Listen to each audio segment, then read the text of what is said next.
আসসালামু আলাইকুম স্যার। ওয়ালাইকুম সালাম, গেট খোলো।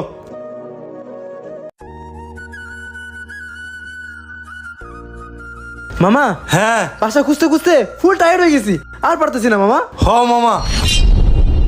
কি রে মামা, এই এলাকায় এত সুন্দর বাড়িটা কার? এত সুন্দর করে করছে মামা। এই বাসা যদি একটা ফ্ল্যাট বাসা ভাড়া নিতে পারি তাহলে ভালো হইব। আসলে তো বিউটিফুল হোম মামা, লেটস গো। হ চল। এত সুন্দর বাড়ি, বাসা কি ফ্ল্যাট আছে না আছে? যাই যাই দেখি। এই আপনারা কই যাইতেছেন? আমরা তো ফ্ল্যাট বাসা ভাড়া নেওয়ার জন্য আসছিলাম। বাসা খালি আছে না উপরে? ফ্ল্যাট বাসা খালি আছে নাকি? স্যার তো এই বাসায় নিজে থাকে। এখন ফ্ল্যাট ভাড়া দিবে কিনা দেবে স্যারকে আমি জিজ্ঞেস করি। আলী চাচা। এই তো স্যার, আসসালামু আলাইকুম। ওয়ালাইকুম সালাম, কিসে? আরে মুন্না সাহেব, আপনি যাক ভালো হয়েছে।